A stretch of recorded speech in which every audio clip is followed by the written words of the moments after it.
Okay, you guys, today we're going to look at limits in the form of definition of the derivative, but you could also apply L'Hopital's rule to these, but they're really, I think it's a difficult way of doing it if you see it as L'Hopital's, okay? It's easier to recognize these as just asking for the derivative, okay? So whenever you see f prime of a, okay, whenever you see this limit, the limit as h approaches 0 of f of a plus h, a is going to be the derivative we're trying to find it at. So it's going to be the same function. You're going to see the same function, and you're going to see a number plus h, and here you're just going to see the number, and here h is shrinking, right? So h is the distance to the next point, and when you shrink h and make h go to 0, that's causing the point to move towards the point that we're trying to find the slope at, right? Because derivative is slope. And then this one is, okay, you take a function and you make the x get closer and closer to a, which makes these get closer and closer to 0, and these also get closer and closer to 0. So you have 0 over 0 here. You also have 0 over 0 here because h is getting closer to 0. So this becomes f of a minus f of a, which is 0, and this is 0. That's why you can use L'Hopital's rule on these, okay? But there's a much easier way, all right? So you look at this, and if you're going to see that, you're going to see this on the AP test, okay? This is just a fancy schmancy way of asking what's the derivative of sine at 3 pi over 4, okay? So your a is 3 pi over 4, right? And your function is sine of x. So f of x in this case is our function sine of x, and we're trying to find f prime of 3 pi over 4, okay? So one, and this is going to be a fancy way of doing this, okay? One way of writing this is the derivative with respect to x of, and it would be sine of x. And we could put the at here, at, and then x is equal to 3 pi over 4. That's one way of writing this. So what's the derivative of sine of x? Well, the derivative of sine x is cosine x. So this would be cosine of x at, this is just a fancy way of saying put 3 pi over 4 in. So x is equal to 3 pi over 4, which means this is equal to cosine of 3 pi over 4. So this is a fancy schmancy way of writing it. Okay, we got to figure this out though, right? Cosine of 3 pi over 4. Well, I know over here is 4 pi over 4. And right here is 2 pi over 4 because that's pi over 2. And so 3 pi over 4 will be somewhere in between. Okay, and this would be 3 pi over 4 right here, which makes my angle right in here pi over 4, which is a 45-degree angle. So the two legs are both 1. In this case, this would be positive 1, this would be negative 1, and this would be the square root of 2. So cosine of this would be x over r, so it'd be negative 1 over the square root of 2, or negative square root of 2 over 2. Okay, if you went right to this and said, oh, it's just cosine of 3 pi over 4, I'd be okay with that. Okay, these are going to be pretty simple derivatives. What the thing is, you got to realize, oh, this is just a way of asking what's the derivative of sine at 3 pi over 4. Okay, so this is very similar to this next one. Okay, and this one is the limit as x approaches 5 of natural log of x, or natural log of x minus natural log of x, natural log of 5 over x minus 5. So you see, if we put 5 in here, we get natural log of 5 minus natural log of 5. That'd be 0 up here. And 5 minus 5 down here, that'd be 0. Okay. But, all right, one way of doing this is realizing, okay, if x is approaching 5, right, then this is just going to be a derivative. Okay. And the function is ln of x, and I'm trying to find f prime at 5, and that's my a right there, that number right there. Okay, so again, you can write it the way I did up here. You can write d dx of, so the derivative with respect to x of ln of x at x equals 5. That's what this vertical line means, at x equals 5. And so what's the derivative of ln of x? Well, it's 1 over x at x equals 5. Oh, that's just going to be 1 over 5. Okay, that's all there is to this. Okay, so now what I want to do is I want to switch and I want to look at L'Hopital's rule, but I want to look at L'Hopital's rule from a graph, using a graph to determine it, and also from a table. Okay, so that's what we're going to do next. So what we have here is the graph of f, okay? And the graph of the function f is shown above. Determine the value, so this limit, 2 times f of 3x minus 8 over x squared minus 2x, and we want to find this limit in simplest form. So we don't want something like 4/8, we want to reduce it, okay? All right, so to do this, let's take a look at what is the limit as x approaches 2 of 2 f of 3x minus 8. Okay, so that would be, if we do a direct substitution, that would be 2 f of, and this would be 3 times 2, which is 6 minus 8. And then we're going to use the graph to figure out what f of 6 is. So we go over here to 6, and f of 6 is 4, right? So this is 2 times 4 minus 8, which would be 8 minus 8, which is 0. So then we have the limit as x approaches 2 of x squared minus 2x. Actually, I should have put parentheses around this. Okay, so if we try to do direct substitution, this would be 2 squared minus 2 times 2.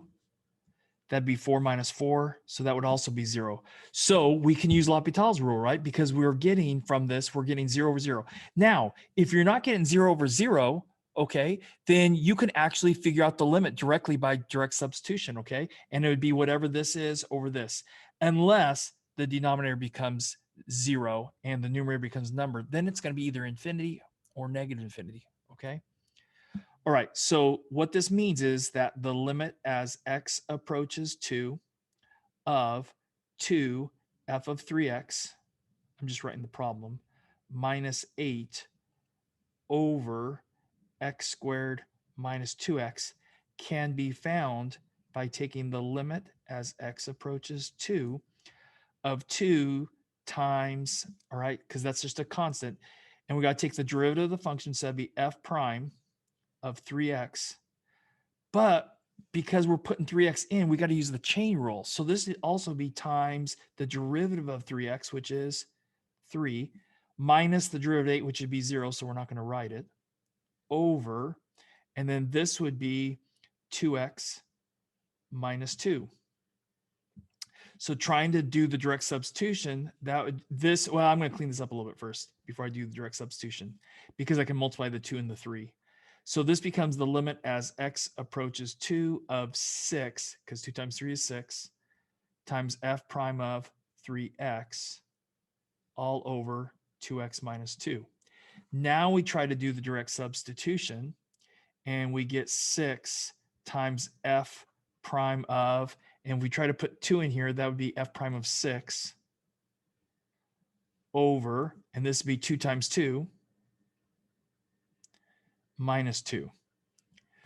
Okay, so this would be 6. Okay, so now we got to find f prime of 6. Well, how do you find f prime of 6 from the graph of f?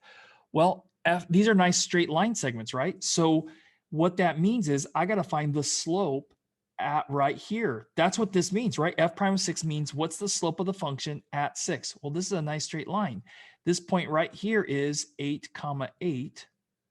And this point right here is 4, 0. So we can just find the derivative is going to be the same for any value between 4 and 8. So f prime of 6 would simply be the slope between these 2 points, okay? And so it'd be 8 minus 0 over 8 minus 4. So that'd be 8 over 4, so 2. So f prime of 6 is 2. So this would be 6 times 2 over, and this would be 4 minus 2, which would be 2. And so the 2's cancel here, and you'd be just left with 6. So that's what the limit is, okay? So we now know that the limit, we've established that the limit as x approaches 2 of 2f of 3x minus 8 over x squared minus 2x, this is the original problem, is equal to 6. All right? Okay, So now, okay, that's so one thing you got to recall, okay, and they're going to ask you this, and they're usually pretty simple problems, okay.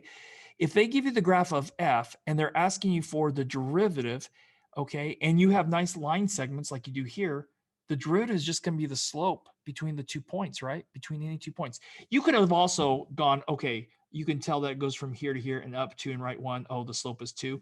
You could have done it that way too, all right, and just realize, oh, f prime 6 is 2. Okay, that'd be fine with me if you did it that way. All right, let's look at another problem.